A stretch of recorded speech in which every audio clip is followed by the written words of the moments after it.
All right. We are live here on twitch.tv/Perry Von Vicious, or at least we ought to be. There we go. Everything's looking good now. We are back in the workshop. Slightly different setup than we've had. Still fine tuning everything. Trying to get exactly the look I want here. There we go. That's looking pretty good. All right. Yeah, we're back in the workshop doing some toy making here. And trying out a bunch of new tech. I got hey, Nicka Beans, got a different camera up here that hopefully will actually be able to make out a little bit of the details here on the stream. Oh, oh. Um, yeah, it's been a problem of me. I'm installing eyeballs on this mask. Oh, heck yeah. One of the issues I've had is not getting a lot of detail things. It's hard to focus on small items. This seems to be a little bit better. It's honestly hard to tell. I'm using a fairly expensive camera, so I can actually zoom here. So we're gonna play with that a little bit and see if we get better, if any of this improves. But we're doing some toy making. This is gonna be kind of a chaotic stream because I don't really have an exact plan on what I want to accomplish here. Um, That said, I thought I would lay out a few of the things that I'm working on so we could sort of see like what's here. I do have the parts. Boy, I think the light might be a bit much. Is that really the issue? Let's see what happens if I kill that. Is that better? The other one's still a little bit much too. Wow, I didn't think too much light would be the issue here. Well, regardless, I have the bits for the wind-up Perry. I'm very pleased that he does in fact walk. But I have two of these sort of lid pieces, and we're gonna try to work with that. I also have some custom monster trucks that I was working on, and as well as custom puller that I had built, a little funny car puller. Hey, Rye, welcome. And all of that needs some painting. There's also I had a custom gravedigger that I had begun working on that needs to be finished up. Honestly, won't take much to finish this. Mostly, I need to trim a couple little pieces and then do some painting and some gluing. But that one will be ready to roll. And then you'll all recall this has been a long project now. My recreation of Toxie here. But with Toxie goes a whole pile of his weapons and accessories that I've 3D printed that need to be painted. So those are on the list today. And then I also so it's important to keep some kind of portfolio of your work. And part of turning this back on so I can see a little bit. I'm going to be fussing with lights and tech stuff all stream here, so bear with me here. Let's see if this helps. Also, change my lighting styles. Yeah, I don't know. Everything gets washed out pretty easy. At some point, I'm gonna try to white balance everything and really get this stuff working. But for now, we're just gonna have to make do. Anyhow, it's important to keep a portfolio of your work.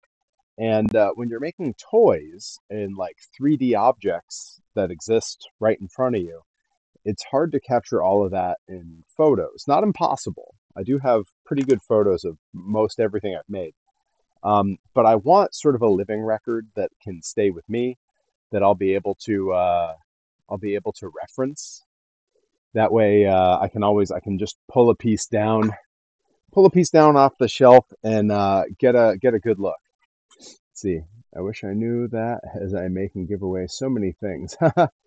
Yeah, honestly, it's a thing that I became a very big proponent of being sort of a completionist where my work is concerned years and years ago when I was in my first band and we played a lot of shows and did a lot of gigs and band broke up. I went on to do other things and I had no idea how many shows we'd done.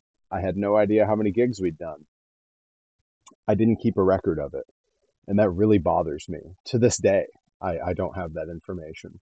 But in that vein of keeping a sort of a running catalog of the things I've worked on, I started printing the bodies to my old Perry monster truck toys, along with some chassis that we can attach them to, so that I'll have my my original first run of toys sort of laid out before me. These both need another layer or two of paint, and that we're going to get to that tonight. And then once that's done, they can just be straight up glued to these chassis. So I'm happy to have that moving. Um, it's a little hard for me to pick exactly where to start here. So I think we are going to start with these, just because it's a simple, straightforward. I know exactly what they need, and they can be worked on immediately. So we're going to start there. We're going to do just some simple laying on of solid colors. Um, not let's see, trying to line up with the camera here. Not a lot. There's no special painting. I will eventually highlight these upper colors. But like the Perry's dream car requires no highlighting. He just stays as is. So, and I want to make sure that these layers of paint are good and crisp. I don't know if it'll come through on camera how there's some areas that you can still sort of see through the paint on here. But once a clear coat goes on, any of those little areas that are not fully painted, that's gonna stand out like crazy. So I want to make sure that we're not running into that. So that said, I need to grab one of my cups here, along with a brush. I'm gonna get the lids off a couple of my waters here so that they're ready to go. And grab a paper towel to have at the ready, and we can proceed to painting.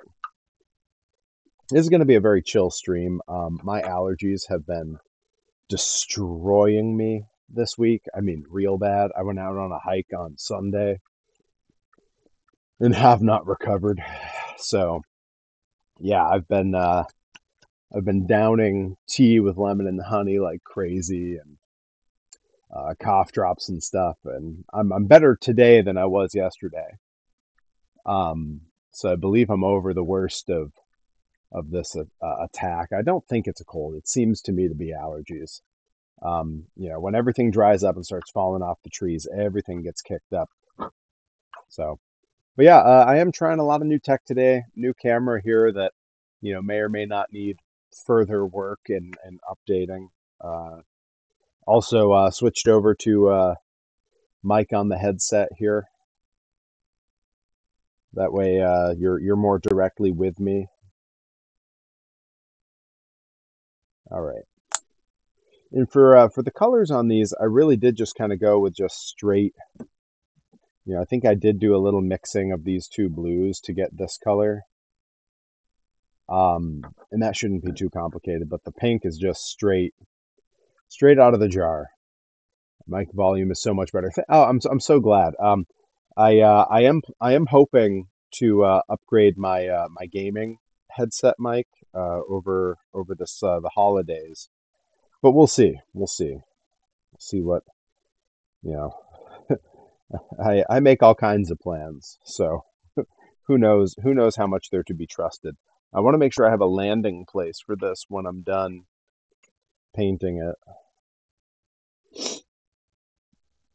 Just trying to see where I'll be able to get a hold on it. Probably like here,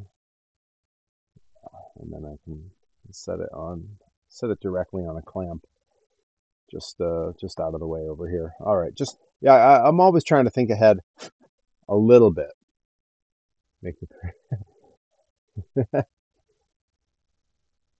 Right, you're always so quick to give everyone else credit for the pictures. I don't think it's true though. I've had pictures taken of my wrestling for a long time, and people take pictures of other people's art all the time, and it requires a skill set and an eye for composition and lighting that not everyone has. I got to try to work in frame here. The latest rounds of pictures you did from Pro Wrestling Grind. I spent a big part of today making the next round of YouTube thumbnails for when the matches go up online. And boy, oh boy, some real gems in there, some really nice shots, and some that made my life a lot easier with big multi-person matches, be they tags or fatal four ways or what have you, which we had both of those on this show. It can be so hard to have all four or three or six, if it's worst case scenario it's six participants in one picture for a thumbnail. And I like to include everyone. Everyone was a part of the match. They all deserve credit. But there were some shots you got from Lost Boys versus Diaspora that were outstanding and really did the trick. So I'm very pleased for that. The Fatal Four Way, I had to get a little creative, but the picture I found that I wanted to use there, you had three of the four in the shot, and it was awesome. And I had to do a little Photoshop wizardry to reimagine Delmy. And I'll send you the picture, the original, later, and I'll send you what I created. But I had to do a little make believe to reimagine Delmy into a particular scene. But I think it came out really well. No AI though, just me leaning in front of a computer, fretting about whether I'm doing it correctly. Yeah, I love that having the action shots is way cooler for the thumbnail. Like for a while, I was using just our promo pictures for the thumbnail. Like I was using like match graphics, that kind of thing. Really not the same energy as having a good action shot.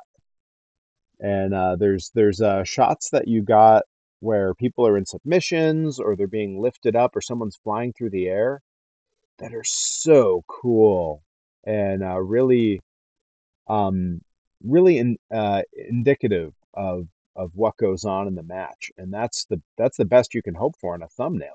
You want to give people a taste of what the video is going to be.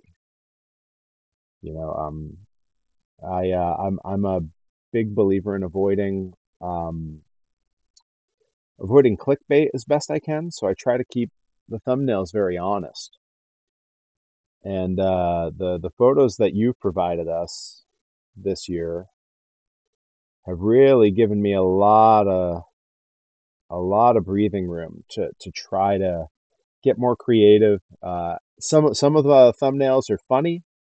Some of them are, very like, wow, that happened in this match.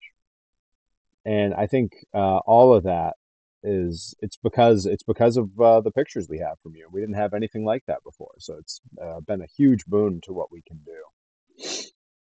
Still getting used to the 50 millimeter lens versus the 20. I think I think they've looked great. I remember the show where you said one of the lenses broke and you had to switch over to the other one and you hadn't planned on it. And I thought those pictures were fantastic.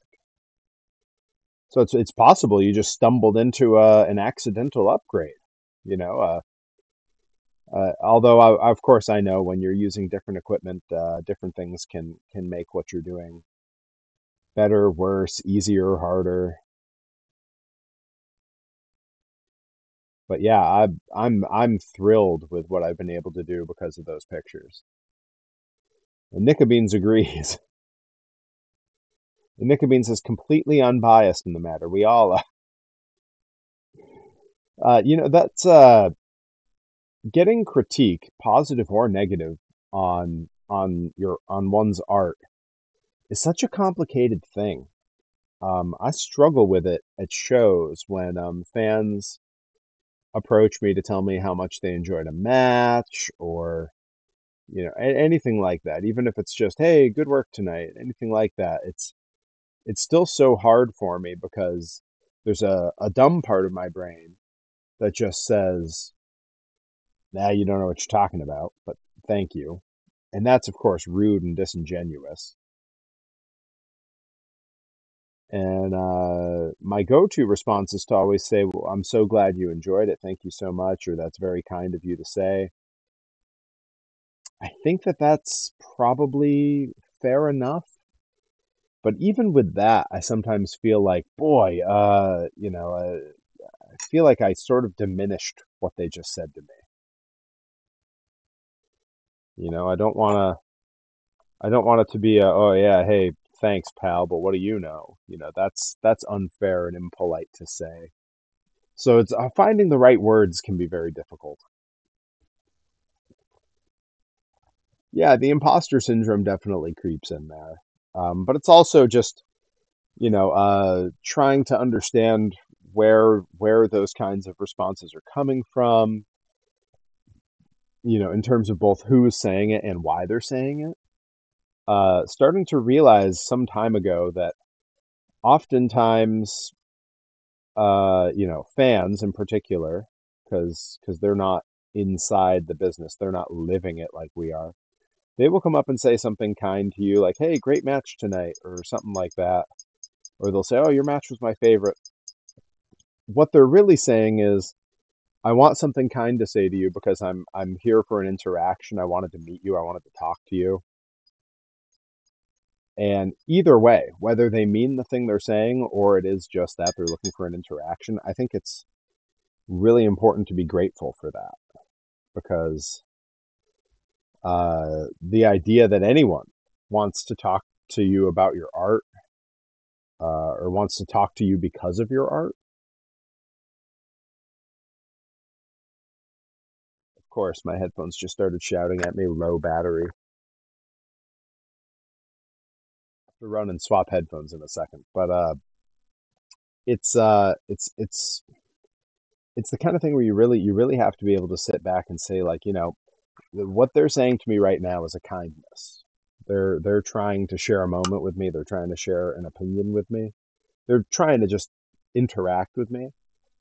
And it can be so easy to forget that, especially when you're in a position like we wrestlers are often in, where we're standing at a merch table and ostensibly trying to make money, trying to get those same fans to spend money. So I don't want my responses to them to seem disingenuous. I don't want it to seem like, hey, yeah, I'll be polite to you as long as you're standing here. You might buy something. That's not, that's wrong on so many levels.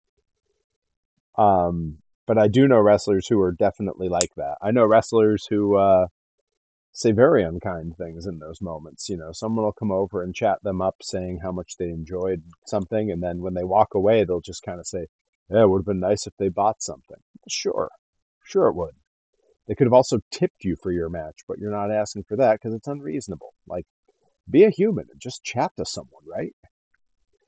Anyways, that's a very long, rambly rant that I don't think clarified anything that was on my mind.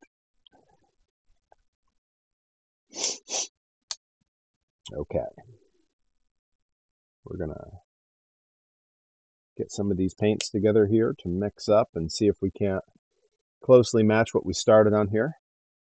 I hate making small talk with wrestlers because I'm forever broke and I don't want to muck up the table if they're busy. I just want to say, hey, can we be friends? Yeah, honestly, I've kind of gotten over the idea that everyone who comes by my table is there to spend money or wants to spend money.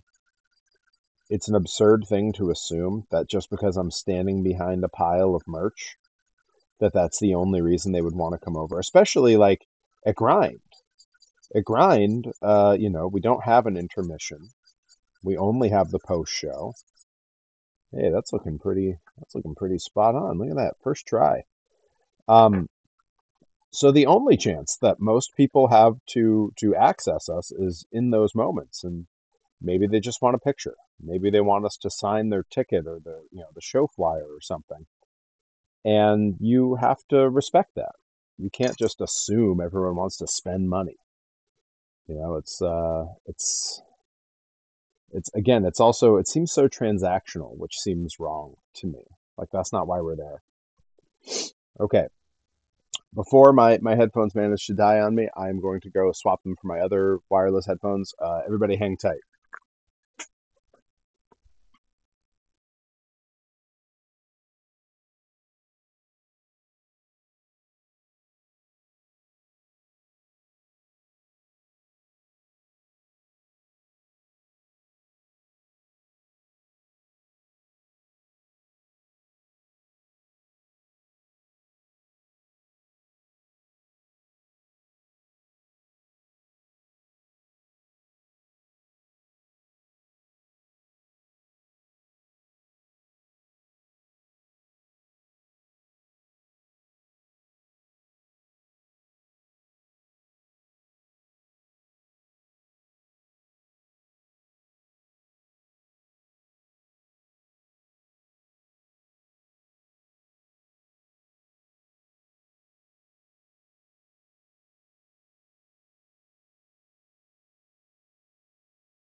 All right.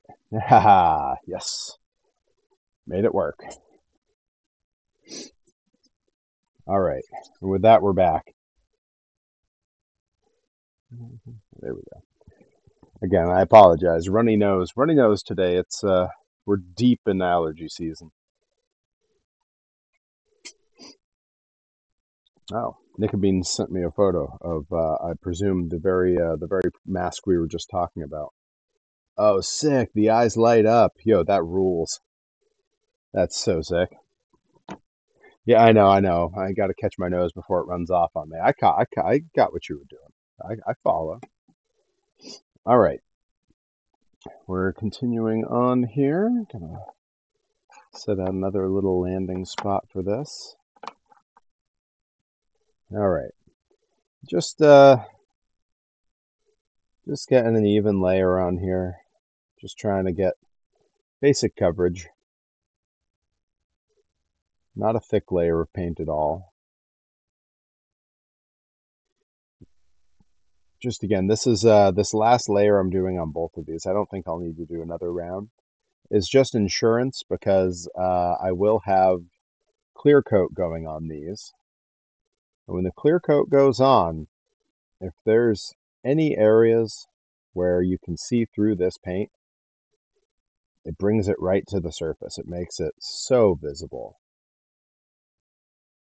So I just want to make sure we don't run into any problems there.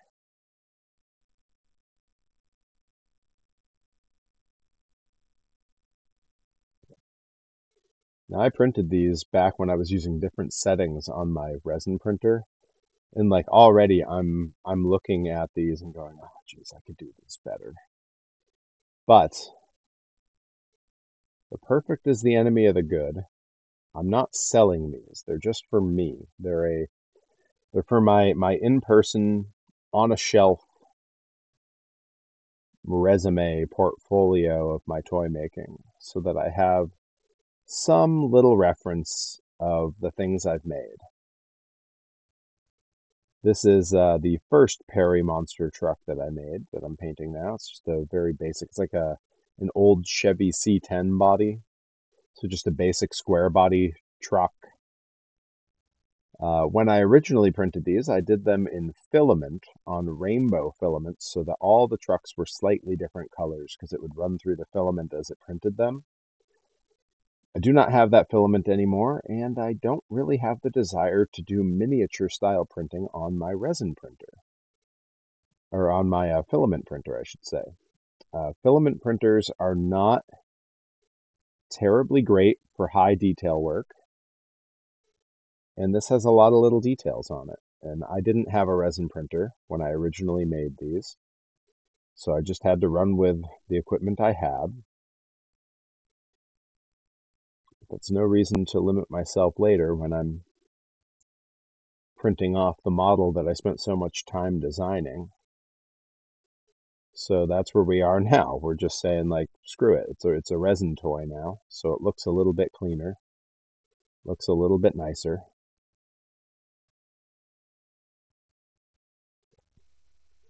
But again, I could make it even nicer. I use much better settings on that printer now, and that's one of the things I'm always working on. I'm always trying to improve my toy making. You know, like there's no reason to say that what I did before was good enough. If better can be done, there's no reason to not aim for that. I'm very proud of all the toys that I've ever sold at the merch table. Um, I see a lot of in the art world. There's a lot of people who attack 3D printing now because everyone's using the same pre-made models that they find online. These the articulated dragons, all that kind of stuff, and it gives 3D printing a bad name. That's completely unfair. I mean, quite frankly. Um, it's essentially saying, hey, all 3D printed stuff is junk, is kind of the take. And that's not the case. What I'm making here is like highly customized. I'm making versions of toys from my childhood that didn't exist. This is the example I give. This is one of the trucks from the original Matchbox Supercharger line. These are the toys I grew up with that I loved so dearly. And when you look at the model for my tires, when you look at the model for the chassis that I have there, it's very much modeled off the same design. I just wanted my own, and I wanted them to be different. So that's what I did. And I'm not gonna let the anger of the online art community tell me that 3D printing is rubbish. I think that uh, the things that they're rallying against are definitely very frustrating, very annoying. When someone shows up selling a 3D printed dragon that they didn't paint, they didn't do any real work on, they just hit go on a printer, someone else designed it.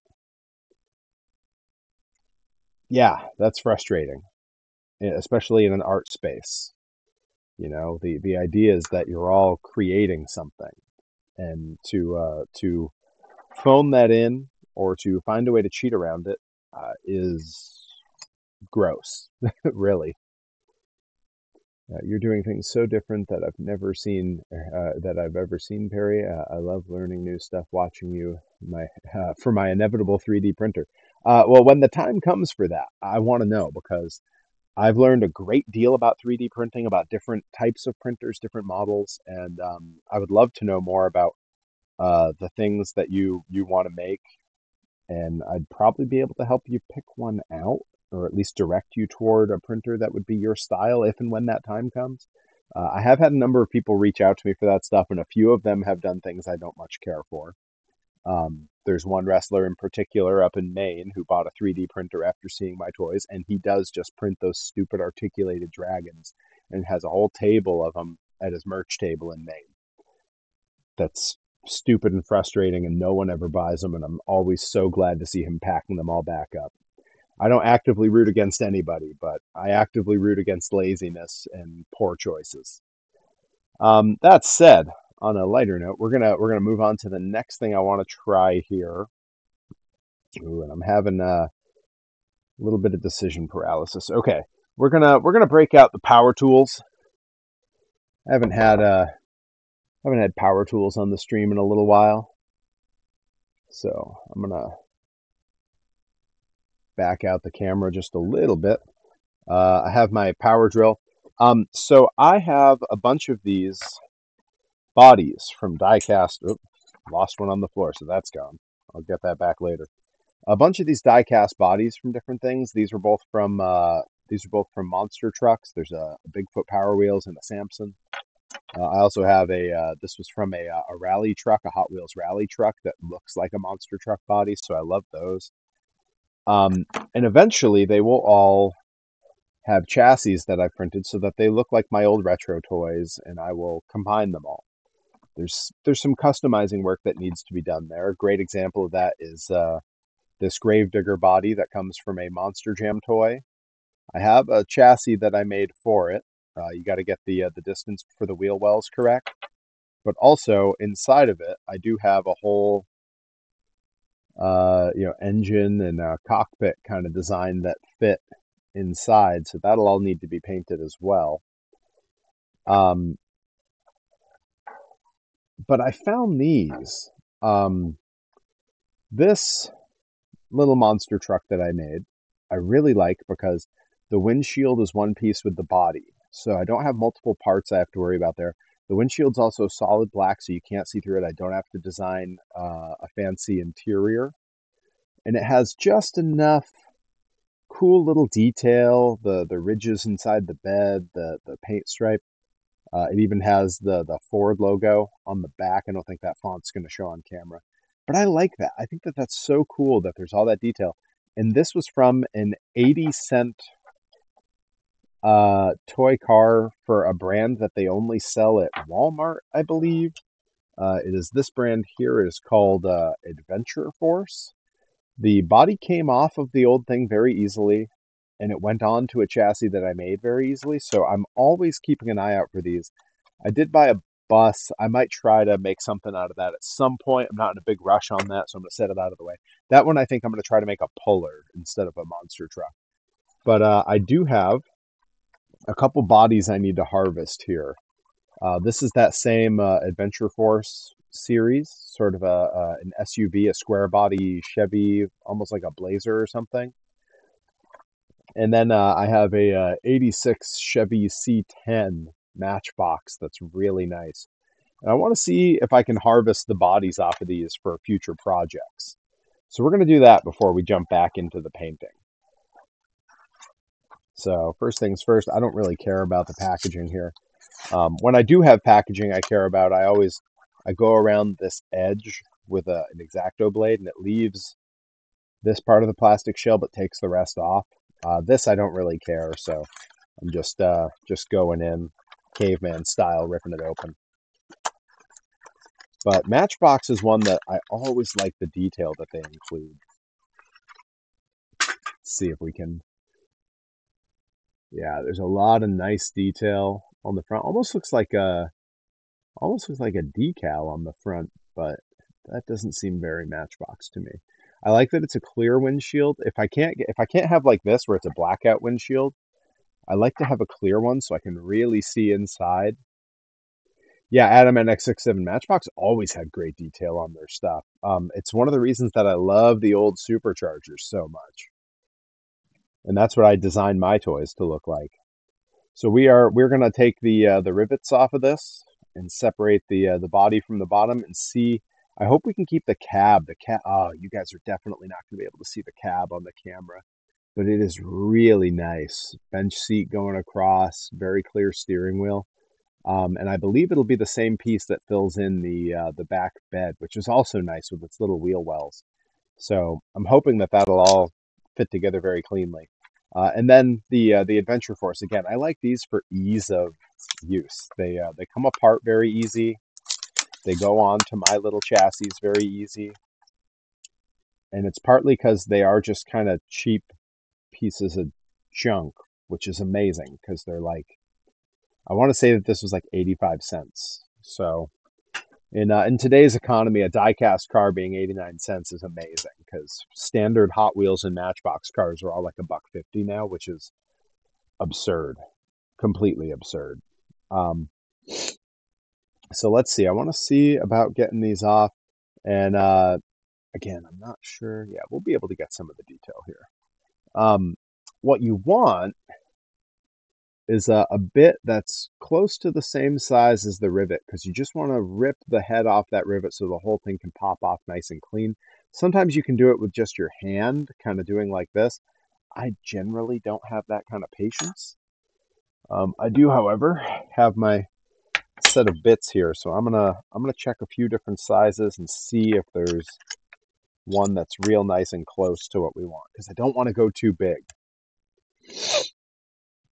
Well, yeah, of course. Besides capitalist greed, there's never a reason a Hot Wheels or Matchbox should be over $1. I agree. Okay, yeah, this is a really nice fit, and that's going to be a little bit bigger than what I have in there. I agree. And I understand that part of it is the price of getting certain material, certain places. There's shipping things, and of course, currently under, well, I don't want to get into it too much, but under a certain moron, we have some trade problems with other countries. What people don't realize, there is zero toy manufacturing in America. Zero. Like, we don't have the infrastructure to start having toy manufacturing here. Like, if you want made in America toys, you have to go to someone like me who's making them custom. It's the only way. There was a toy fair in Northampton weekend before last. Before I went to Blitzkrieg, and it was outstanding. It was a great time. I met so many cool creators. But while I was there, I'm looking around and going, this is the only place that you can get this. You can't, there's no store with Made in America toys. It doesn't exist anymore. All right. For the sake of safety spiels, wear a glove if you want. Keep the toy inside something if you prefer. I find as long as I'm careful and I work slowly, I can do this pretty safely. But I literally do go about that fast. It's really slow.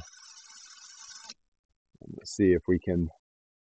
Yeah, the harsh light that this shoots, you might not be able to see the little rivulets of metal coming off there. But it is doing the trick. And I'm really not putting much pressure on it either.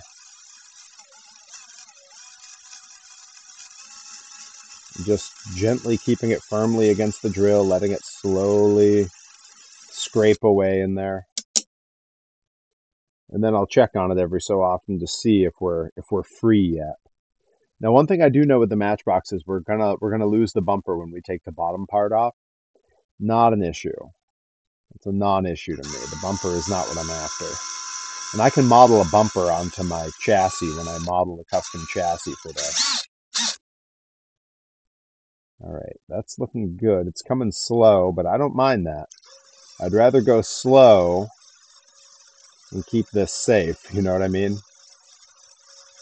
I need my hands. I make toys, I stream video games, I play the guitar, I lift weights, and I wrestle. My hands need to be healthy. Speaking of, I'll be wrestling in Dover, Foxcroft, Maine this weekend. We get to see our old pal Joey Nails. Joey Nails will be main eventing that show in a singles match against his trainer Aiden Agro. How cool is that? Main event Joey Nails.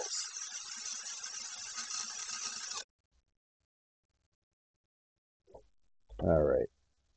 I do like to scrape up as much of the metal as I can and kind of put it somewhere where it won't bother anyone.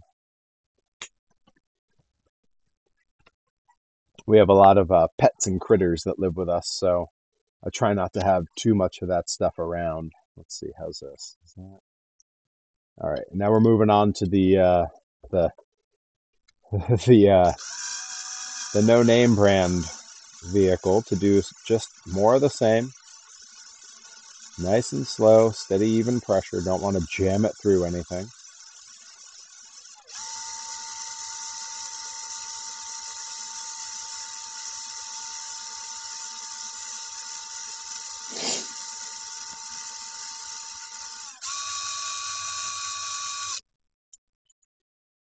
All right, that's coming along. That looks pretty good.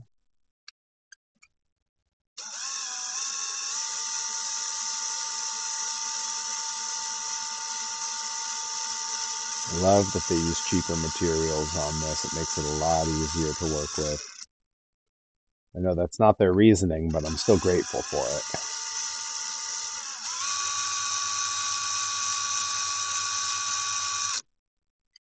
All right, I think we're getting close to having these free.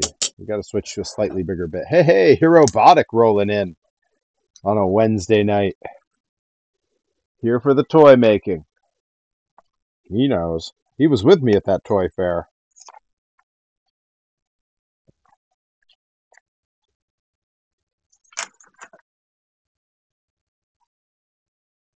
Yeah, that toy fair was really cool, and it's we were saying it's the only place an event like that is the only place where you can get toys made in America anymore because the infrastructure does not exist to make them, which is wild. Like I know a couple people who started their own toy companies who tried super hard to find manufacturing in America. They were willing to pay all kinds of money, and it just doesn't exist.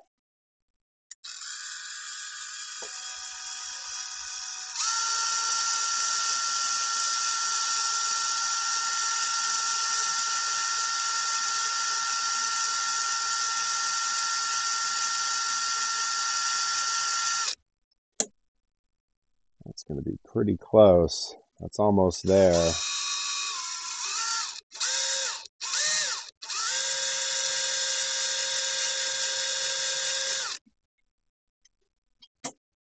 Wondering. I have multiple bits, and some of them are pretty dull. Appreciate your streams while I crap. Well, I'm glad. I know you've mentioned before that it's kind of comforting to have just the random talking about making while you're making. And I've always felt that. Before I streamed doing this stuff, when I would just be doing it on my own, I would often watch like Adam Savage's YouTube channel. Oh, that's right. Yeah, you do have an intro prep for my toy streams. And I've meant to do some stuff in front of the green screen for it, but my basement is perpetually fighting me on it because we have the mess in front of my green screen is absurd.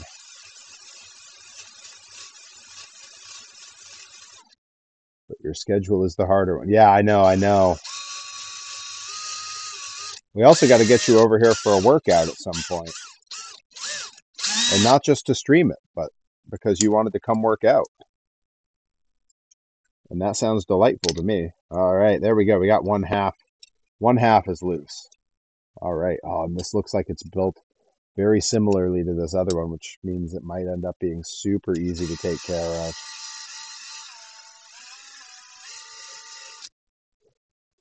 I'm on the Govee now?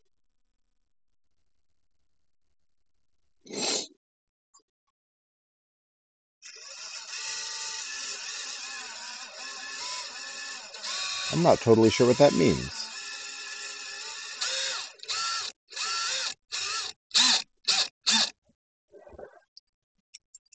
All right. Let's see, is that going to come off now? Yeah. All right. So we can lose our axles.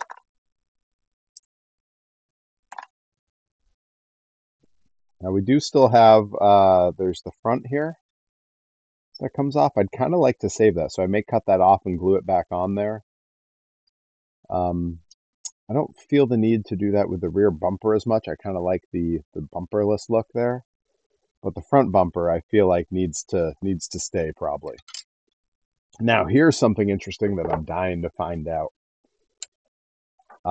This that I made previously was a custom chassis to fit this little truck from the same series, and it fits where these little arms go right into these little openings, and they're kind of, it's almost like a pressure, it is a pressure fit. When I squeeze it in there, it stays put on its own. So I've never glued this together. I just haven't had the need. And now I kind of wonder, is this going to be the same? Oh, it's not quite the same. The spacing's different. So we'll have to design another custom one for this. But this is very promising. I like it a lot. And I do think before stream's over, we're going to cut this front grill off and reattach it onto the truck because there's no reason to not have it. And I have the tools to do that. So we're going to keep that nearby. Keep these together so I don't forget what goes to who. Get these metal shavings out of the way. All right, hang on. I'm backing up to I'm backing up to what Herobotics said. Wegovy. It's a semaglutide, helps you lose weight, but you got to do lifting too, so you don't lose too much muscle mass. Oh, well, I can certainly help with that. That blazer could become Kimosabi. Yeah, if I get the wheels nice and close together, like some of the I don't have one of them down here. Oh, I do. Hang on. I have an example of this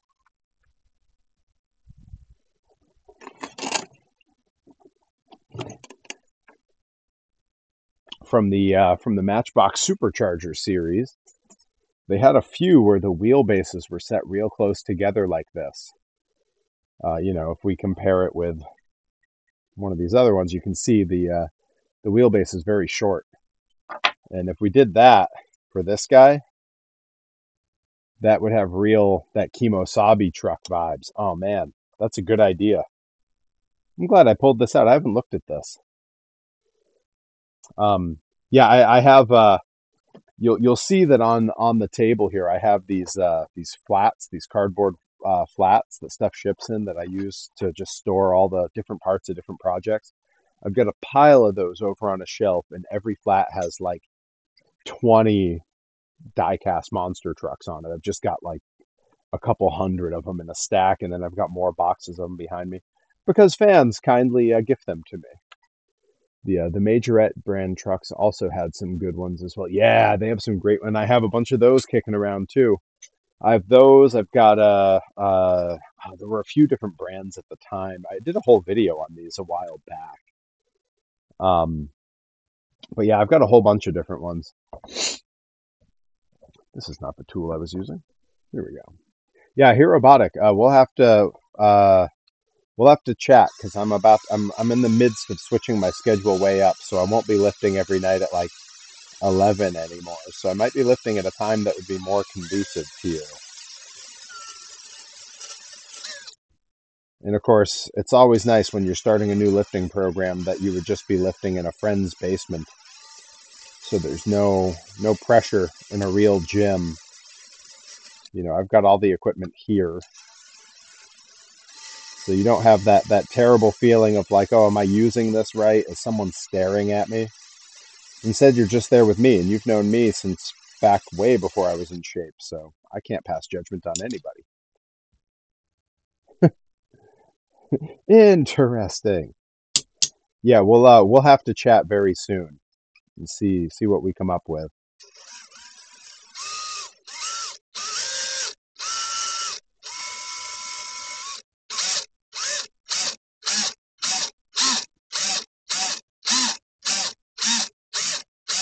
Again, I'm going nice and slow with this.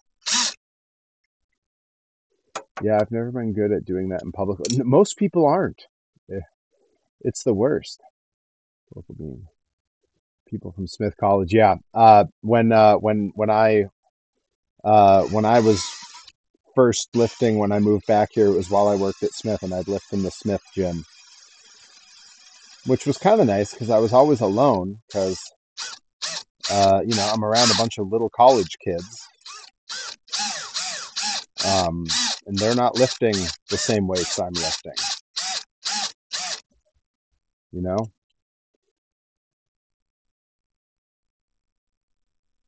which isn't to say I lift super heavy, but certainly a lot heavier than most 19-year-old Smith students.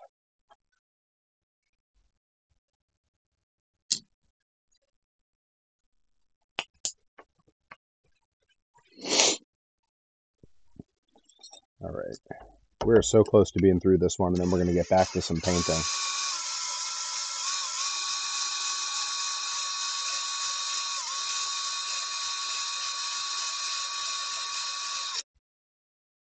Okay, I think that one's just about through.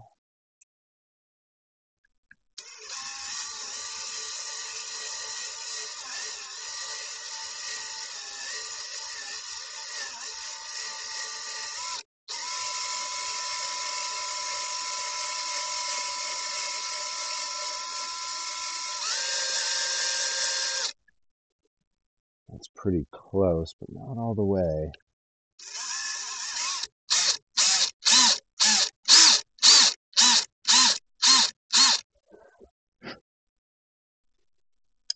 Aha. Ah ha ha. Nice clean opening. Oh, and so nice.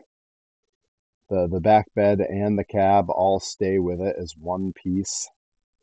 Oh, that is delightful. And you know what? It's all very flat to the bottom. I want to see how it just sits on a prefab chassis because I might not need to do a lot of. Yeah, here's a better look at how the two pieces work. Just the body, and here's the cab and the windshield. But I do want to keep those together for now.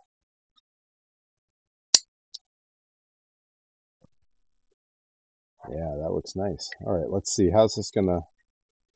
Ooh, that is gonna be real sweet when it's done. I like that a lot. Oh, that's gonna be nice. We're gonna have to do something about the missing bumper because we can sort of see into the inner workings. But I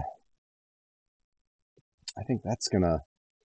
Boy, that's just gonna straight up fit onto one of these. So I'm gonna have to do very little changing on that.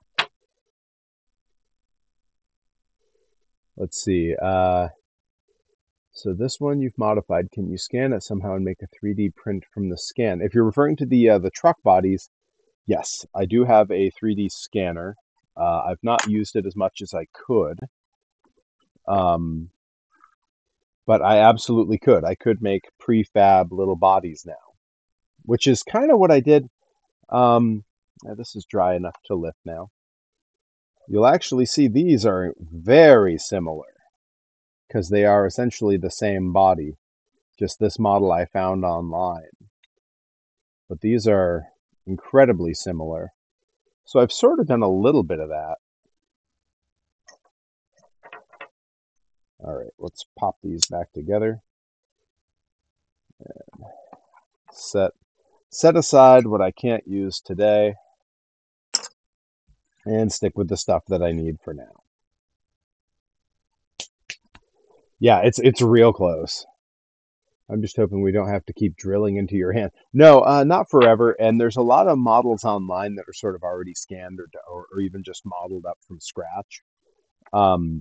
It's just I get a little bit lazy. So for like some of my collection, I find like I bought this Samson monster truck.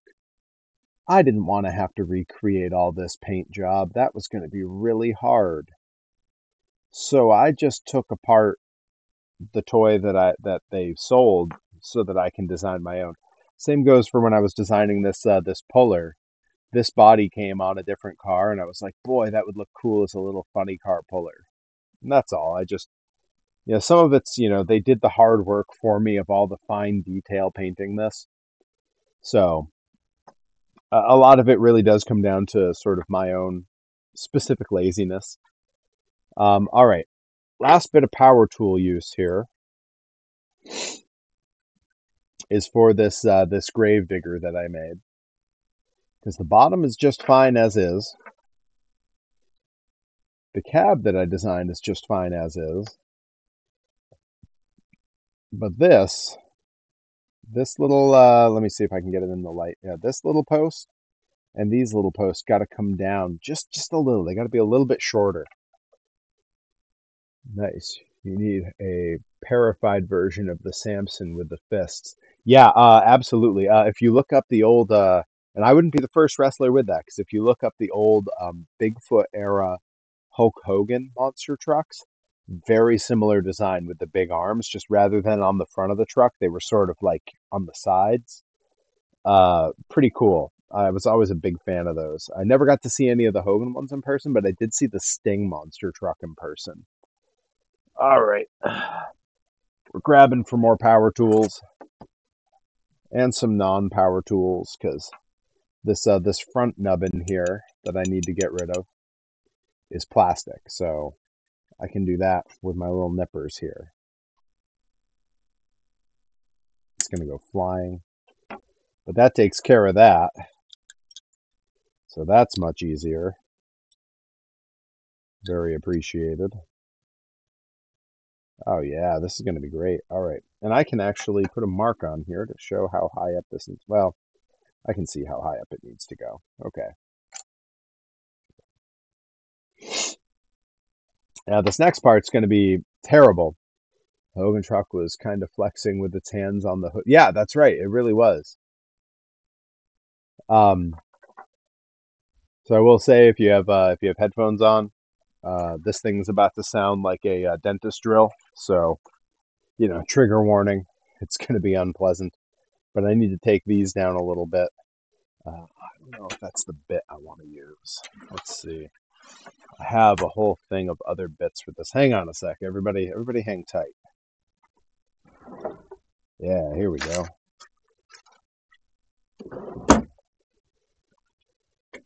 I have a whole collection of weapons of destruction for this thing. I have some little cut-off wheels, but I don't trust those when I'm cutting metal. I prefer some kind of grinding piece, but only if I can really get through. Oh my gosh, I don't want to have to use a saw in there. Let's just see, how much space do I have? This is where you guys are all seeing me think out loud. Hey, Elmira. Good question. Have you ever seen the movie Monster Brawl? I have not.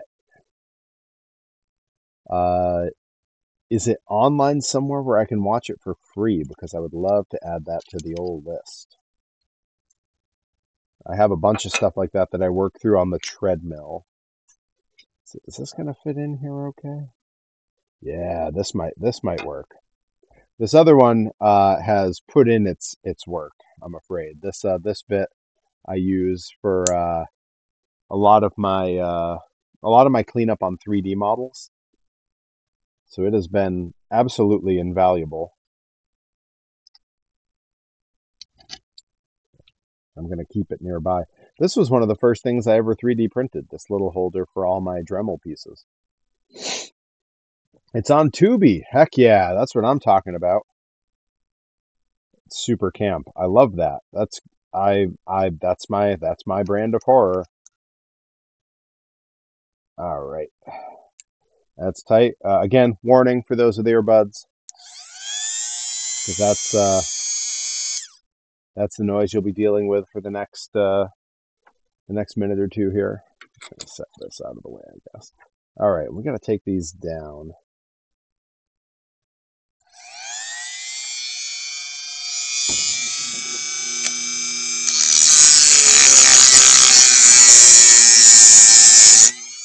Yeah, that's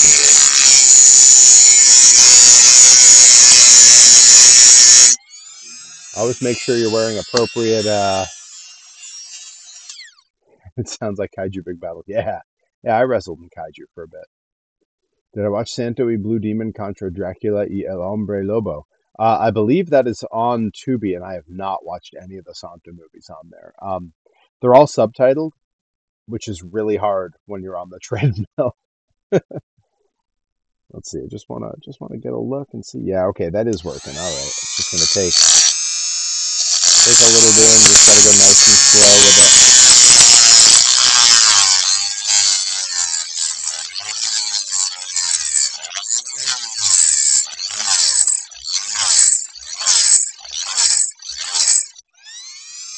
All right, good start.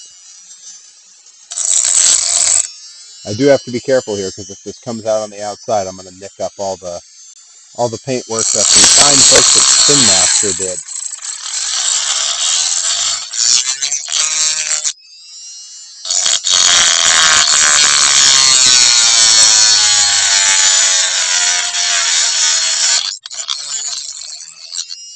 And even if I just make these smaller, I can bend and break them. So I'll count that as a victory. Hey, my entrance music in Japan was the Godzilla by Blue Oyster Cult, but the cover that had Serge on it.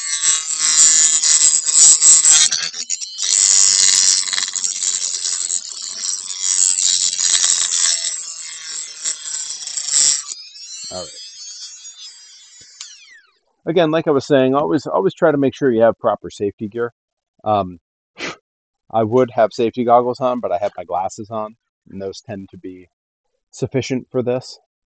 All right, I believe I have a pair of pliers here somewhere, so I can just pull those tabs off. Hold, everybody. Hold tight. Yeah, these ought to work. It is nice that I can keep talking to you when I walk away, though. Having a wireless mic with me. Pretty sick. All right, let's see if that did enough to... Oh, yeah. Ah, perfect. Let's go.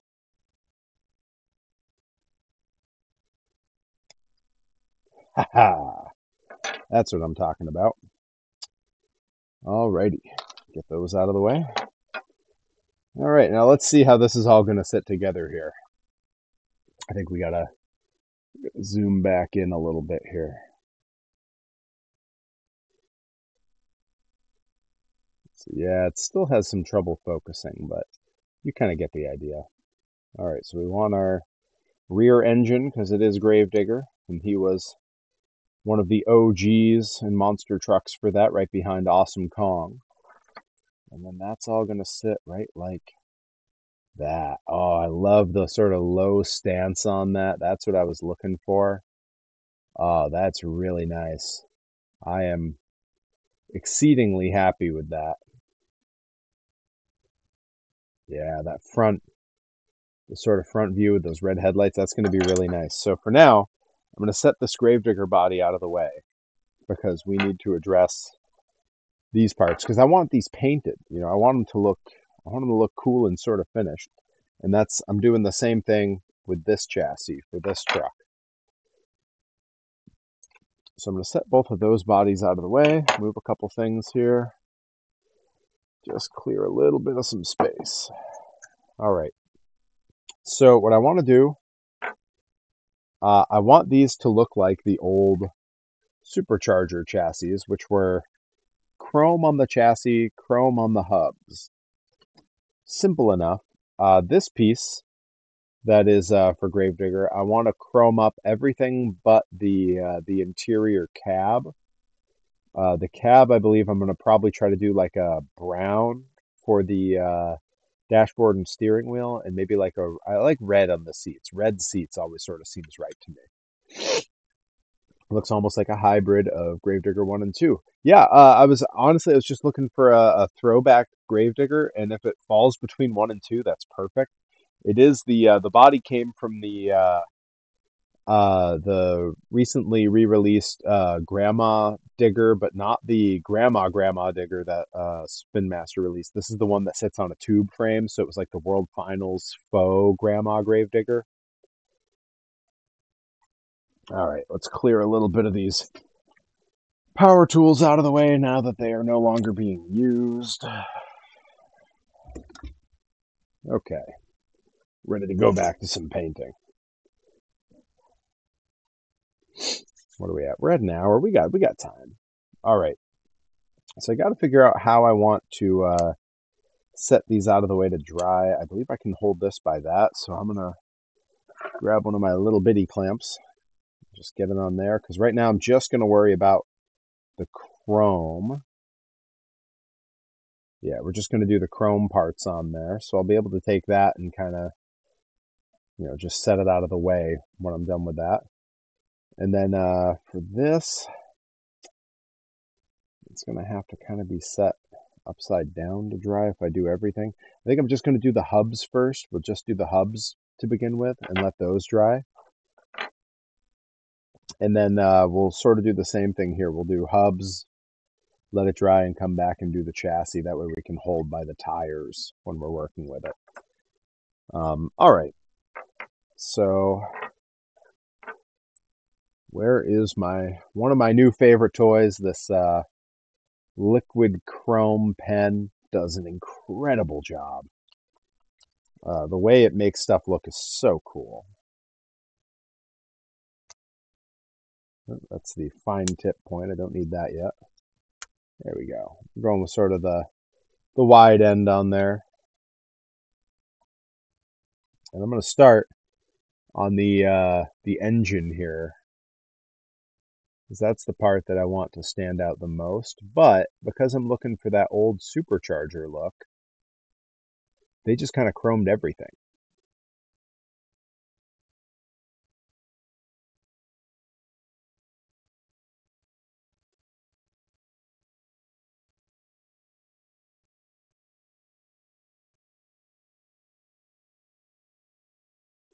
I'm going to go a little bit heavy on here, I think, so I can try to come back with a brush and even it out. Let me grab a brush so I've got one ready.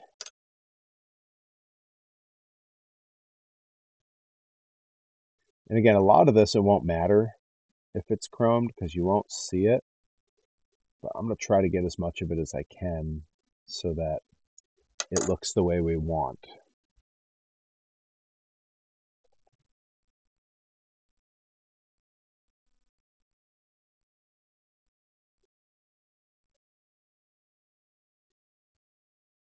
Yeah, that's the tough part of this big broad nozzle is when I'm painting the little bitty parts here. I can't quite get into all the little grooves and details, but that's okay. We've got time because I can kind of come back here and spread it into those spots, which I think is exactly what I'm going to have to do. And it's working. I wasn't so sure how that was going to work, but it looks good.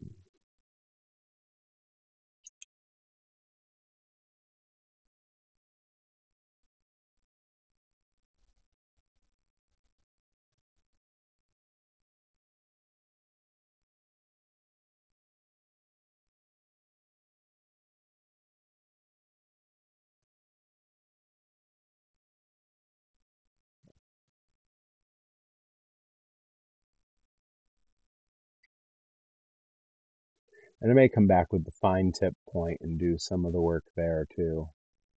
I do want to get the sides as much as I can because those will be very visible.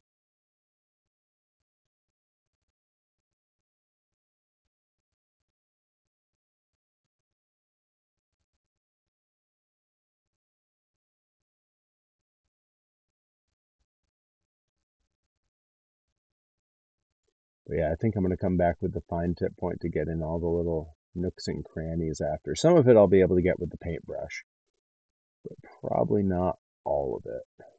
Actually, it's looking pretty good.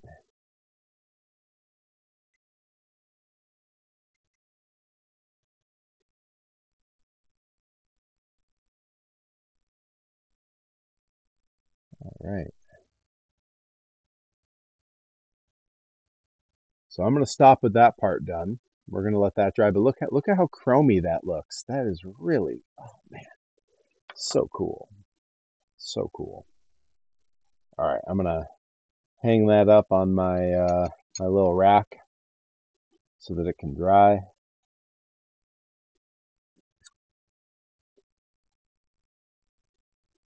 All right, and let's take our first crack at doing the hubs here. Now these prints are not super clean, so there's a little bit of, it's possible that painting these is actually going to make this look a lot worse, but I'm willing to risk it because I think it's the look I want. So okay, maybe it'll be a big improvement actually.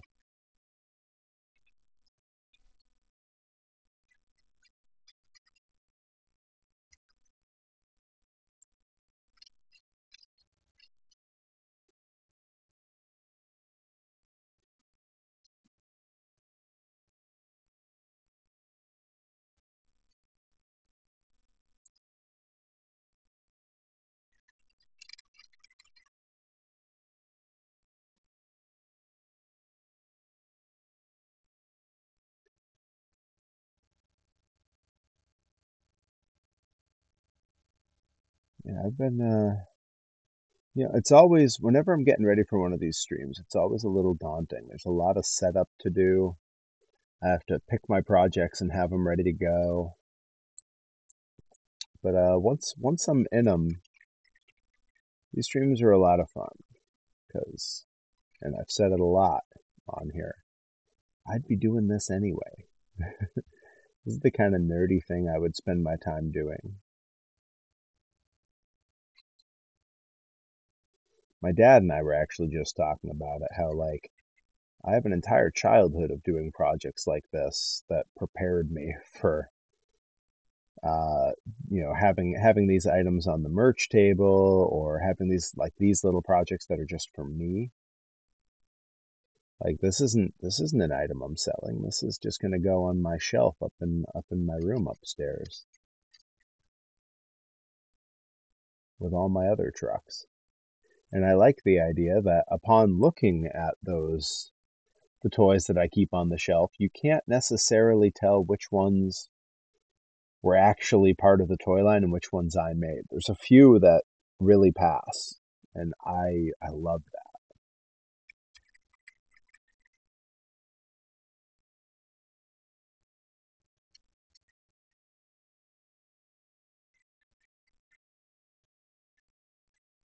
So I think we all got to start bullying my good buddy Johnny Torres to start streaming again. I think we all agree on that.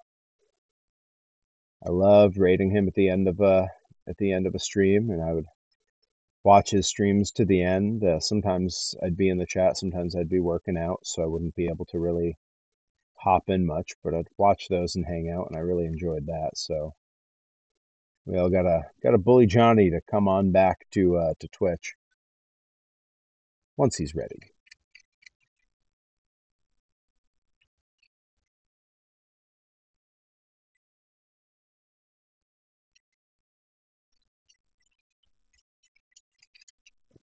Yeah, I'm really looking forward to getting up to Maine this weekend. I haven't wrestled up in Maine in a couple of months now, so it'd be good to see the fans there. Good to see Randy Carver. Good to see a lot of the roster that doesn't make its way down here very often. A lot of good buddies up that way. All right, that's looking pretty clean, very shiny. Yeah. Oh, I'm thrilled with that because that's something I want to do. I also need to do the chassis for this puller that I designed as well. Little funny car puller. Got to do the chassis for that as well. So I'm glad to see that this thing really does work and really makes everything pop just the way I wanted it to. Like it really reads like, I mean, to hold it up next to, it's basically the same level of shine. Boy, we have come a long ways in our ability to have fake chrome parts. All right, now we're going to do the same thing over here to the other chassis that we designed.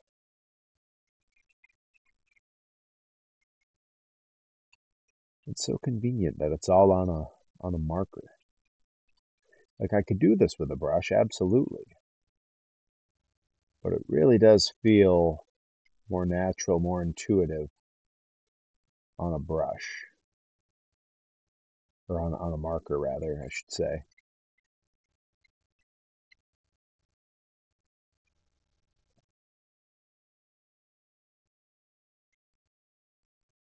When I'm done here, I would love to tell you all that I'm going to be having a workout, but I'm in the middle of switching my schedule up, which is a big ordeal. And I believe when I'm done here, very shortly, I'll be going to bed. I'm trying to switch my workouts to either being early evenings or possibly in the mornings. I've never loved morning workouts. I had one period where that was how I did things, where it was like properly in the morning, you know what I mean? And that was when I was in California, when I was a full-time teacher. The only time I really had the time was before school. So I'd get up, I would go on a run, I would come back. I had a little resistance routine I would do in my apartment, and then I would shower and hop on my motorcycle to go teach the second grade in Oakland, California.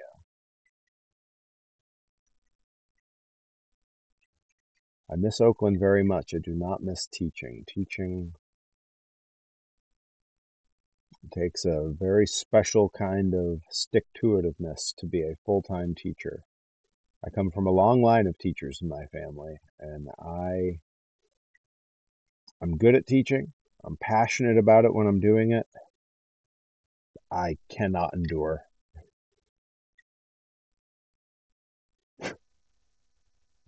Something stuck down in there. Well, maybe I'll just paint it. Yeah, it's fine. There we go.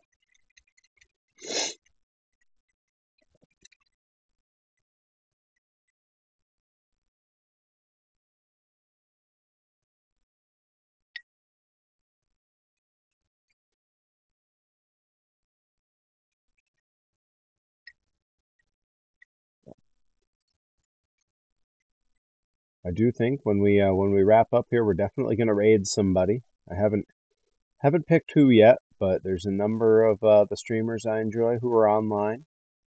In a few weeks, we'll be able to stream raid Midnight Sumo and check out the Sumo Basho for November. The November Basho takes place in Fukuoka every year on Kyushu Island, right where I was living when we were in Japan. So I'm excited for that. It's the venue I saw sumo at live, so that'll be a lot of fun. All right, there's those two, and I think we're gonna hop in and do the our little funny car as well. As long as we're sitting right here, might as well. What time are we at? We're at hour 15 or so. Yeah, we got time. We got time. So we're gonna start that same, just doing these hubs. These hubs feel a little bit deeper. And they might be. My designs change over time, so.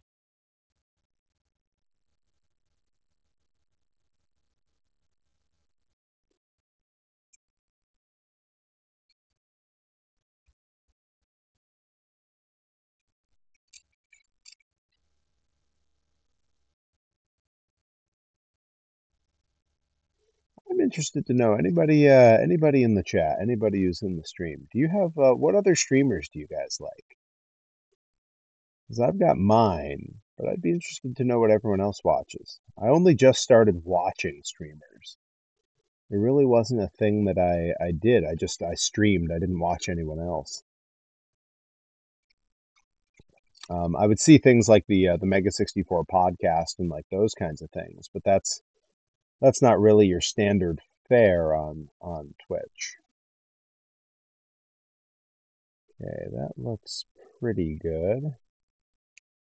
Yeah, we're gonna call that good.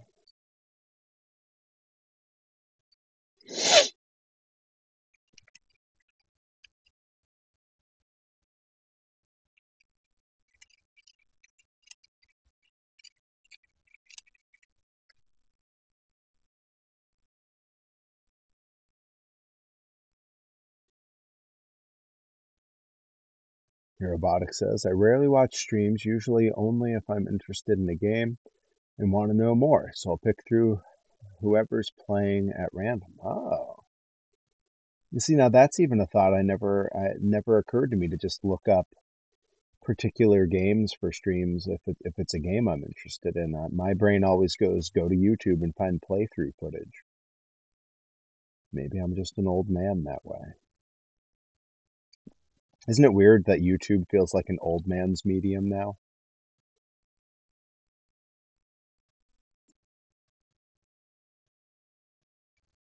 Like the fact I even have to think that is weird. All right, that's looking good. I want to get these front ones, but I kind of think I want to go with the fine tip for those. I have sort of a raised pattern in it, and I'm not sure.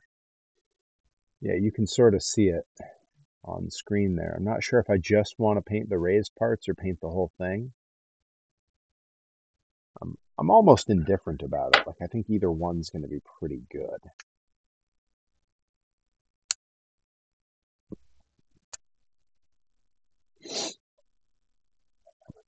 All right, well, we'll try just doing the raised part, and if it's a little bit too hard, then we'll just fill it all in.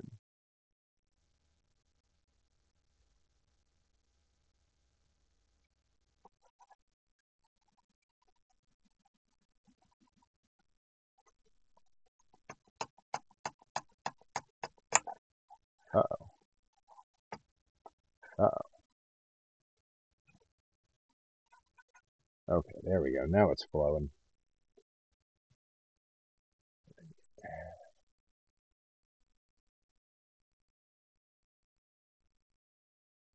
It looks like we might have to color it in because this paint is very thin and it's kind of running.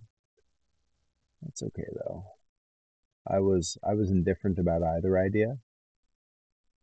So I'm almost kind of happy that the paint itself sort of decided for me.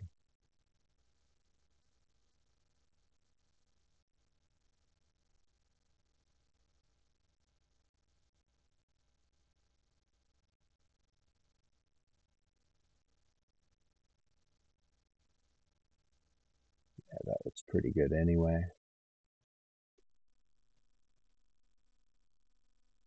Yeah.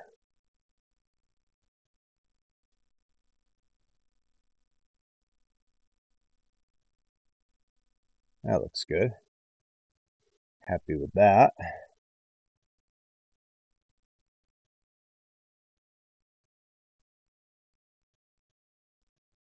Yeah, when we wrap up here, we're definitely going to raid somebody.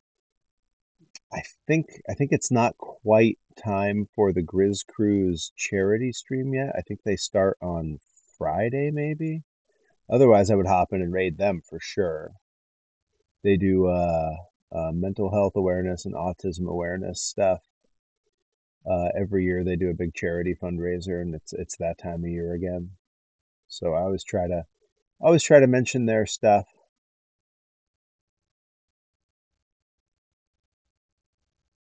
Let's see how we're looking. This looks pretty good. All right. Yeah, that looks all right. I'm actually going to go in and try to do some of the fine point areas in here and see if this actually helps me get into some of those. Some of it's artifacts of the printing process where there's just some gnarly bits that are not as clean to paint. Yeah, that's looking pretty good. I'm not even sure I will do the body in the chrome. I kind of like the way the tires stand out like that.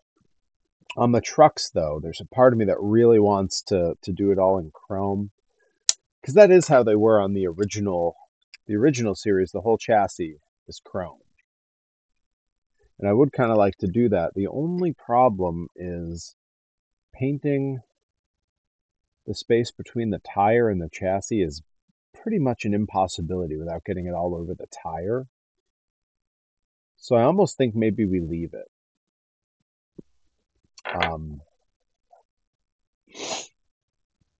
All right, let's get a look at our Gravedigger cab, see how that's coming along. We're definitely going to have to do some fine point work in it.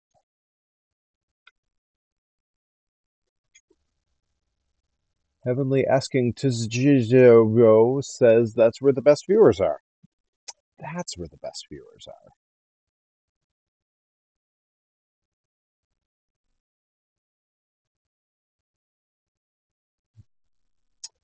Always wondered where the best viewers were.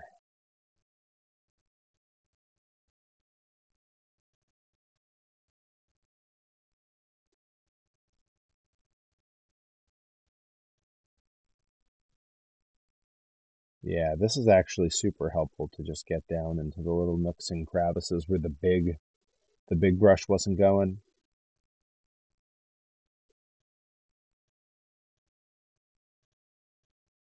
Yeah, that's really helpful.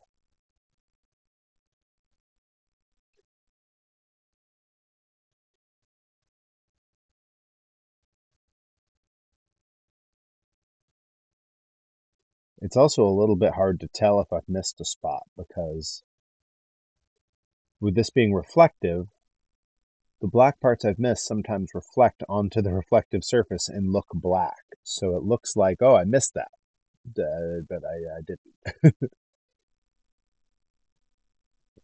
All right. Now I think if I just go around the edges there, that'll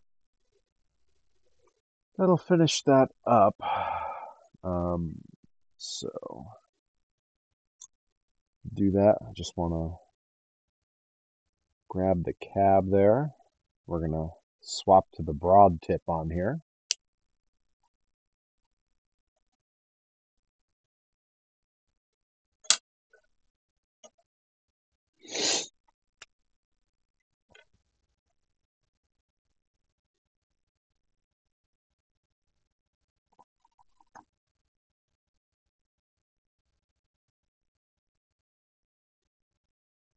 Just hitting this outside edge because that'll still be visible once this is all glued into place.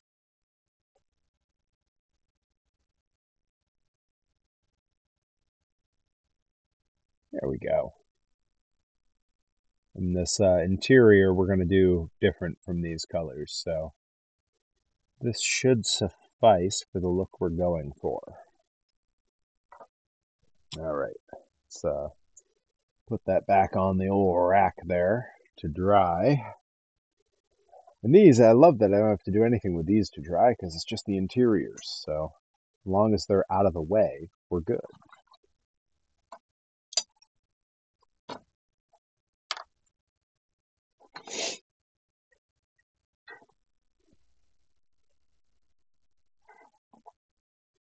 All right, let's get a check on these. All right, I think the coverage on these is complete. I am real happy with that. Now I do give these like a full 24 hours to get, this could maybe use a little, no, I guess it's okay. I do give these like a full 24 hours before I go hit them with the clear coat. Really let that paint firm up, let everything cure. All right. What does that, oh, I know what that brings us to. This is going to be some fiddly little detail work.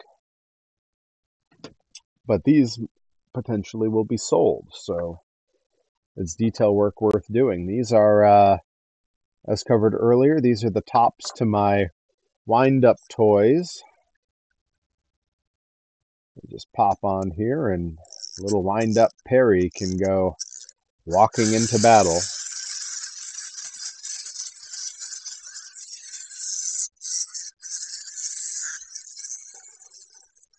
But of course, he needs his hair, his beard, and some eyes. And other than that, I don't think he needs anything. Like, I could do like wrist tape, and maybe I will. But right now, I'm not particularly hell-bent on that. I don't think that that's totally necessary on these. All right. At some point, I got to go out and buy more of this paint because this is what I've sort of standard used as my hair color on all my toys. And we're going to see how we do putting a little hair and beard on this guy because I have no real plan on the beard design. I'm going to get ahead of it though and pull out a nice fine tip. We want something real little here. And thankfully I did buy some very fine tip brushes. Yeah. Pull out this guy.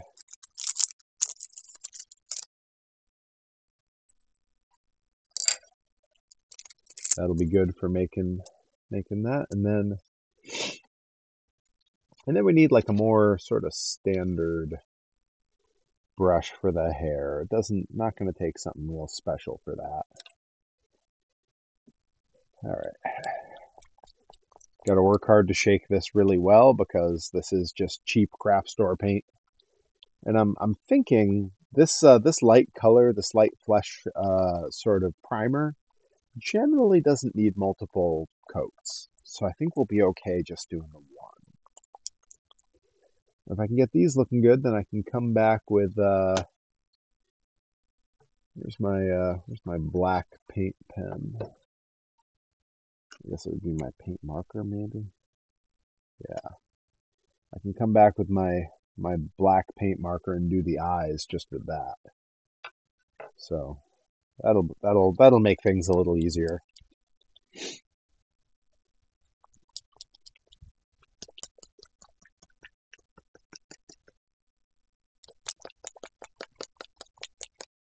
All right. Let's give that a shot. Oh boy, all kinds of, whenever there's the gunk on the top and in the lid, I always try to get that out of there because it'll fall right off and end up in the paint I'm trying to use. And that might not seem like a big deal, but it can be like catastrophic. Like stuff with that can go wrong real fast. All right. This won't take much. It never does.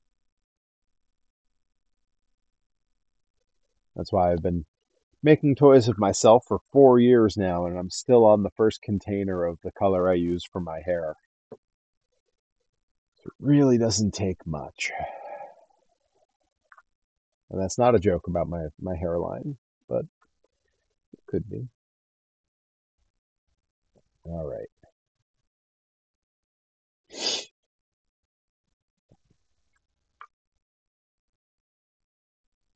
So I always like to get the edges done first, and all the big fill-in spots can be done after that. Sort of like a little kid eating their vegetables first, so that they can enjoy the rest later. Same basic principle.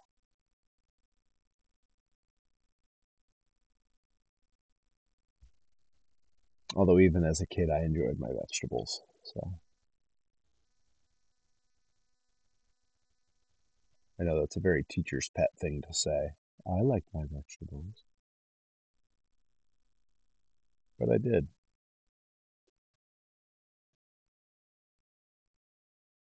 Lucky, I grew up in a house where veggies were never villainized. I think that's what happens with a lot of kids. It's not that they don't actually like vegetables, it's that parents make the jokes about, oh, you might not like that. And then it gets in their head and they assume they're not supposed to.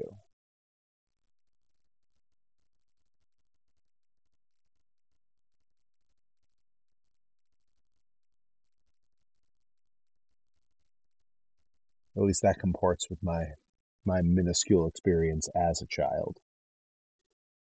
I only have but my own personal experience, which is, of course, as everyone, very limited.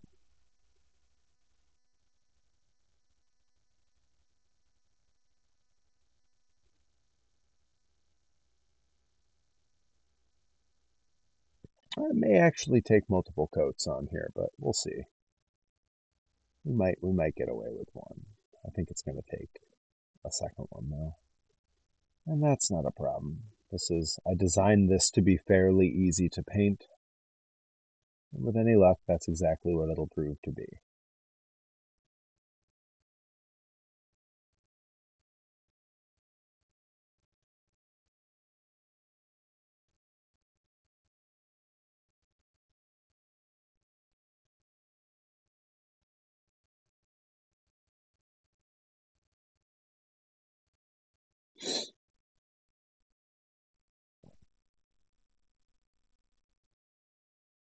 Yeah, it's possible that maybe I just hate this brush I'm using too.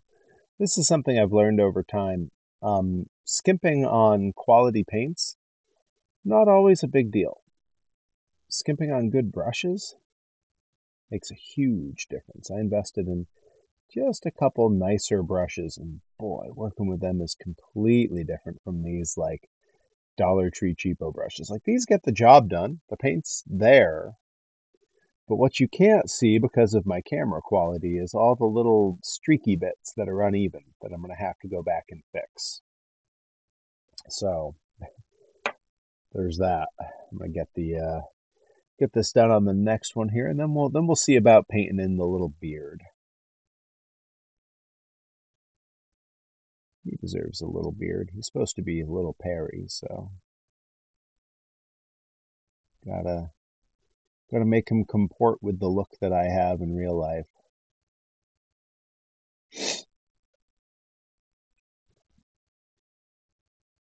Troy Nelson sent me a photo of myself the other day and told me I should shave my head. Why's everyone gotta bully me?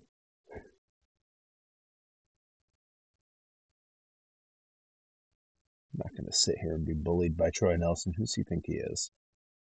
Who's he ever beat? Not me.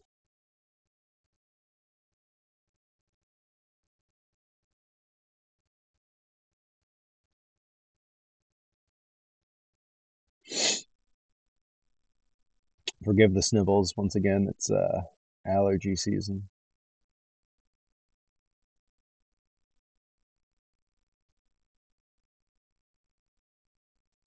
All right, it's a good start.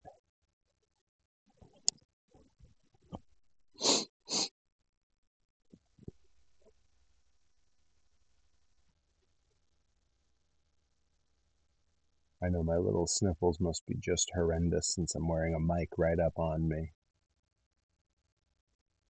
But what can we do? My hands are full. I can't hit a mute button. Where's Herobotic, my producer? He should be muting me. Following my every whim.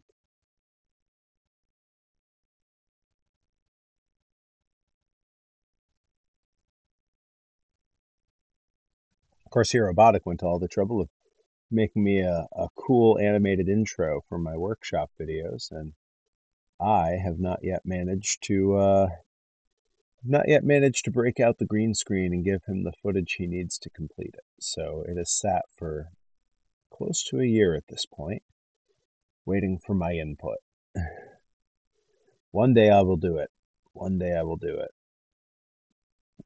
And only then will Herobotic know peace. That's not true. Herobotic has a child. He'll never know peace. Although of all the children to have, Herobotic's kids, probably the best you could ask for. Great kid.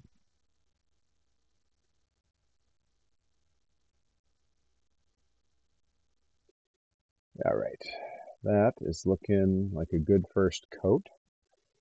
I'm going to wash this gnarly brush off in my water over here.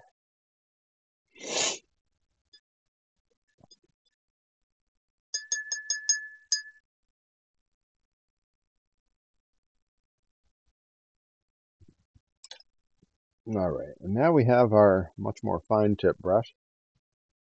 You'll hear about it. Yeah, he is. He's reading Holes by Louis Sachar? I can't never right now, which is fantastic.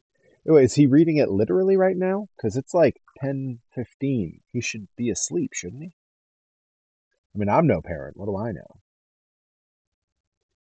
All right, let's figure out this beard. This is where I gotta get real creative here.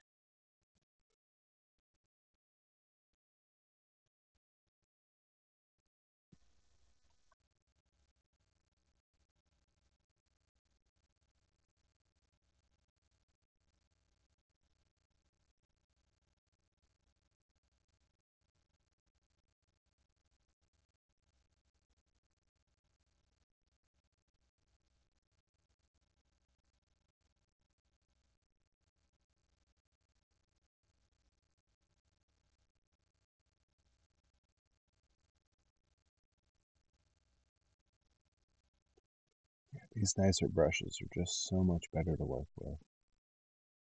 Like it's still, I'm painting on a primed surface, which is a good base to begin from. And it is messy because it's a very smooth surface, but once I have sort of an outline here, I'll be able to do a couple coats like this and make it really clean.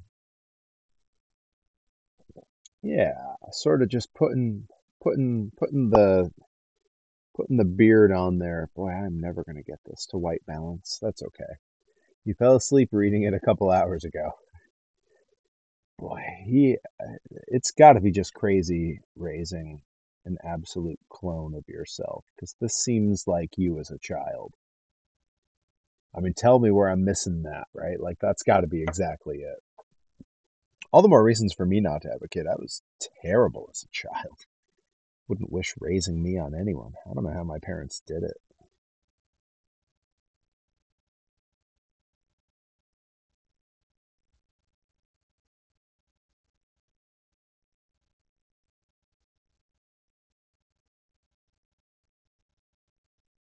I wasn't really thinking about how I was touching the hair. I got a bunch of paint on my finger.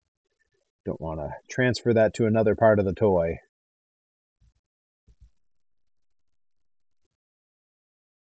That's how my brain works. When I finish one part in my mind, well, that's done now. Don't have to worry about it anymore. But that's not really how paint works. Paint stays wet until it's good and ready to be dry.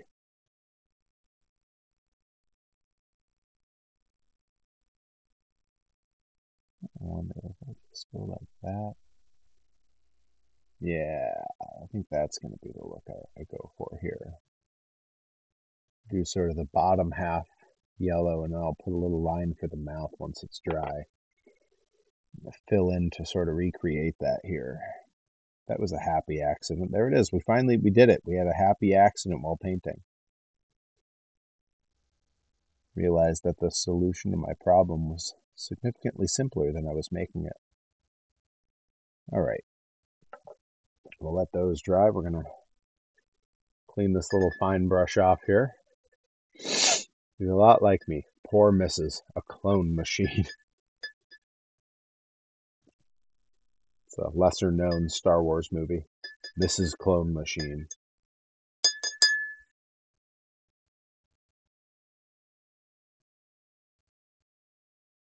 All right.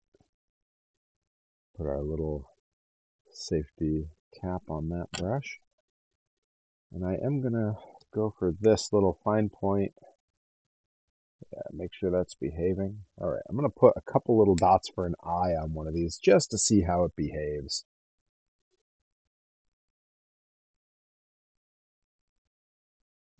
Really doesn't want to stick at all. Okay, well, noted. That ain't going to be the solution for that.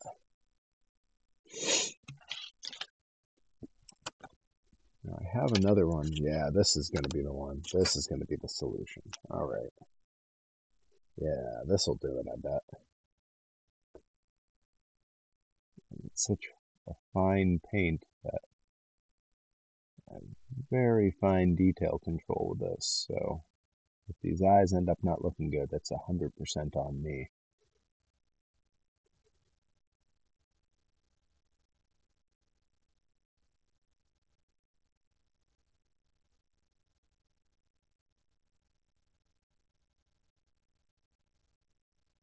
Hey, not bad. That's exactly what I was going for. Just two beady little eyes. All right. Now we can replicate that. Then we're really on to something.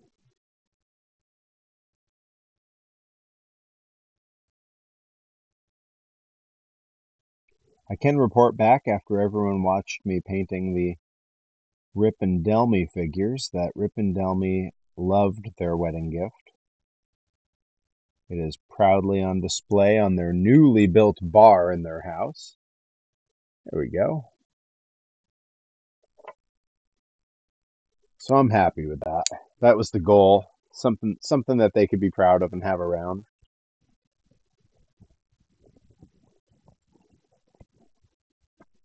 All right. Now I would hate to spend all this time and not actually finish any of these things. So I'm going to take our Gravedigger chassis here.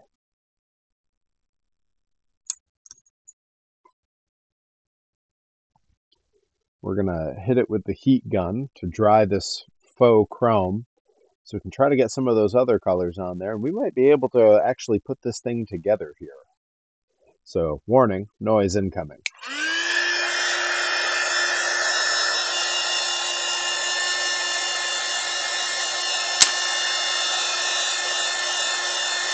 I wonder, is it? It's kind of dry already. It's a fast drying paint.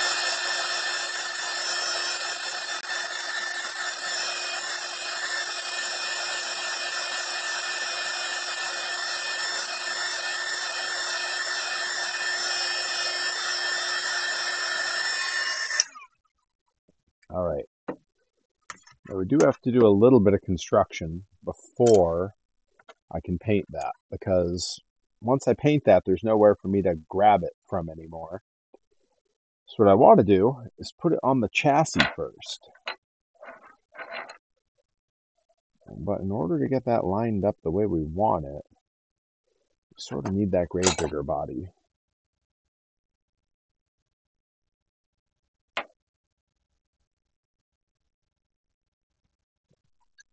I don't want to get any of this chrome paint where I don't want it.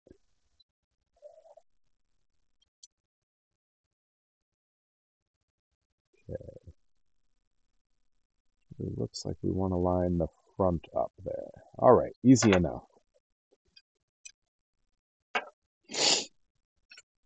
I have some super glue here. Go with the thick style super glue. I'm tempted to use the Instaset on this, the kicker, the zip kicker.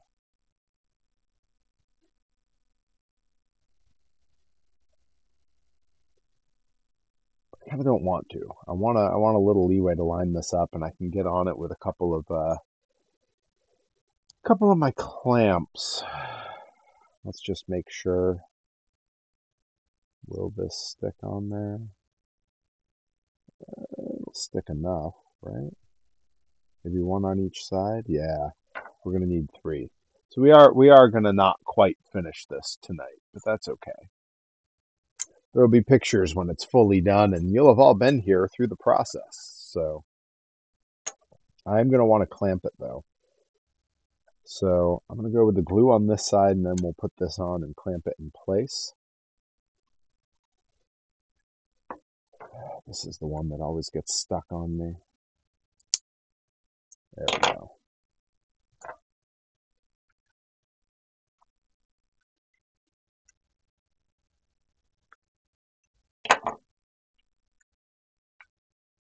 Yeah, that'll do it. All right.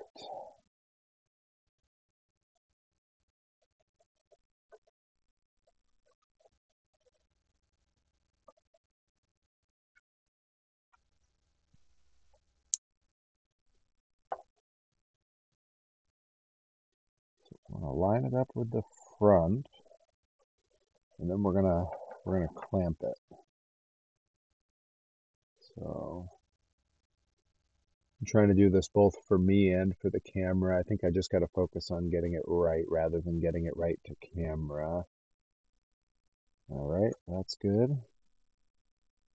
Want the back all lined up.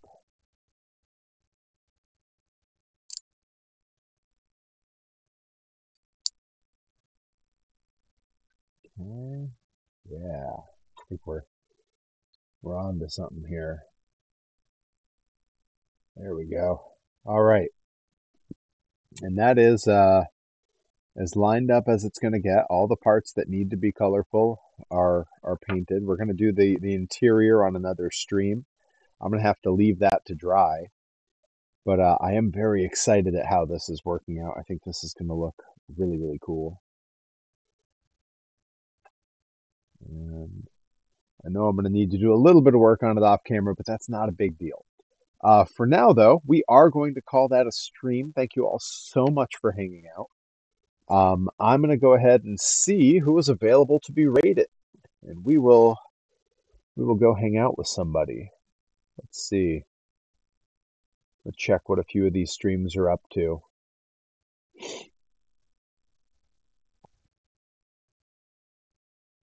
Yeah, I think we can go raid our good buddies over at the Mega 64 channel. They got looks like they're playing some Resident Evil, and that looks fun.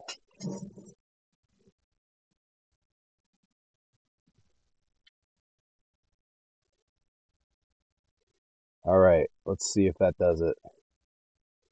There we go. Yeah, we're gonna head over and raid Mega 64. It's a small crew of us, but come hang out, and I will see you all over there.